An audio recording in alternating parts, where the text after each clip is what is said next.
时速240瞬间失控，67G 的峰值冲击力撞在钢制护墙上，99.9%的人会直接晕过去。同时，车体断裂，油路泄漏，800到1000摄氏度的火焰瞬间将你包围。如果不能在10秒内醒来，结局就只有一个。2020年巴林大奖赛的第一圈，法国车手罗曼·格罗斯让在变道超车时与俄罗斯车手科维亚特发生了碰撞，哈斯赛车瞬间失控，一头扎向副路。哇！哦，直接起火了！我天哪，太罕见了！哇，这个天哪，这个太严重！起火呢？你知道 F1 上一次起这样的大火是什么时候吗？公元1989年，伊莫拉大奖赛，法拉利赛车高速情况下失控，整车爆燃，杰哈德伯格被困火中，即使大火10秒就被扑灭，但还是造成了车手轻度烧伤。而格罗斯让遭遇的更是 F1 近30年见所未见的炼狱。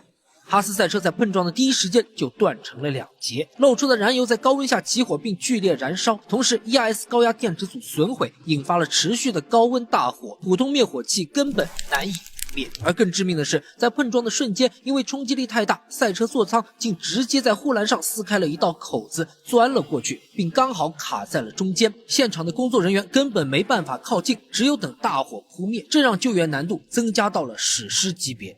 而在 F1 里有一条不成文的规定，一旦发生严重甚至可能致命的事故，便会立刻切走画面，不再给到镜头。哇，目前这个状况还是不清楚。如果一直不给现场的镜头，我们就有理由怀疑现场的情况应该是比较严重，非常严重。2014年比安奇的致命事故发生后，导播一直没给回放，赛后的颁奖仪式，车手们也没有过多庆祝，因此大家都非常清楚，全场沉默意味着什么。 There are certain moments where silence falls on a racing track and you know what that means. This was a big one. Is he okay? Tell me he's okay, please. Tell me he's okay. Once you see fire, that's the worst thing you can have. This is bad. 越来越多的人开始觉得格罗斯让这次恐怕是凶多吉少，这其中也包括他的家人。 Started to believe that he was dead. 而此时的格大奇在猛烈撞击过后竟出现了幻觉，他起身时撞到护栏，以为自己翻车，便又坐回原位等待救援，丝毫没有意识到自己正身处火海之中。当他下意识地望向左侧时，视野瞬间被一片刺眼的橘黄吞没，他心头泛起一丝恍惚，明明是晚上，何来漫天落日余晖？若是赛场灯光又全然不是这般质感。下一秒他猛然惊醒，这不是幻象，是可以吞噬一切的烈火。求生的本能驱使着他立刻起身逃离，可接连尝试2次都被头顶的护栏死死卡住，他只能无奈重新坐回车内，强迫自己冷静下来。稍作平复后，他猛地将头偏向左侧，身体终于是挣脱了束缚。可没等他松口气，左脚又被牢牢卡住。万般无奈之下，格罗斯让只能第3次坐回了原位。这一刻，法国车手忽然觉得自己的生命恐怕就要止步于此了。他不知道火焰会先吞噬身体的哪一处，也不知道接下来会承受怎样的剧痛，心底翻涌过后，也只能听天由命。恍惚之间，格罗斯让的眼前忽然出现了家人的身影，7岁的大儿子爬上了车沿，5岁的二儿子与3岁的小女儿紧随身后，一声声稚嫩的呐喊仿佛在耳边回响，不能放弃。那一刻，为家人活下去的执念瞬间填满了他的脑海，他在心底拼命告诉自己，我一定要活下去，这里绝不是我的终点。下一秒，格罗斯让拼尽浑身力气，硬生生将左脚从赛车鞋中挣脱出来，奋力向外攀爬。此刻他只觉左手阵阵灼烧，低头望去，原本鲜红的手套已被烈火熏得发黑，灼热感逐渐化为钻心的剧痛。可求生的意志早已盖过这些，肩膀脱困而出后，左手奋力搭住护栏，硬生生将整个身体撑起。恍惚间，他感到有人在用力拉拽自己，转过身的那一刹那，他才真切地反应过来，自己还活着。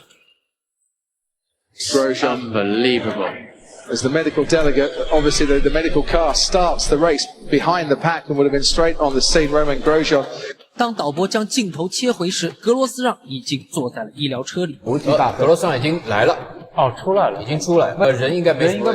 对，这个是最重要的，人没有事情，这是最重要的。此时的格罗斯让双手双脚都已被烈火烧伤，后续检查发现肋骨也在猛烈撞击下出现了挫伤加裂纹，还有轻微脑震荡、颈部拉伤、多处软组织挫伤。罗伯茨博士安排担架准备将他送上救护车，但格罗斯让坚持自己走过去。 Wanted to walk to the ambulance and was insisting, no, we'll get the ambulance here. He wanted to demonstrate that he was okay. He got a message to everyone, his wife and family in particular, that he was out and he was in a good place.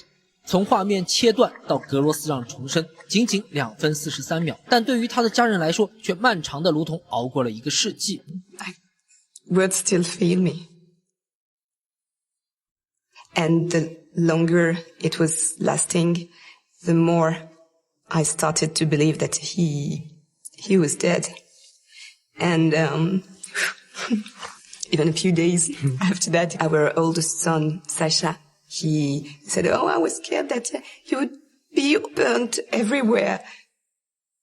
格罗斯让的浴火重生，让人们看到了 F1 隐藏在深处的锋利獠牙。这本就是一项游走在生死边缘的极限运动，正是无数前辈车手以生命为代价，才硬生生铺垫出了这场28秒火海逃生的人间奇迹。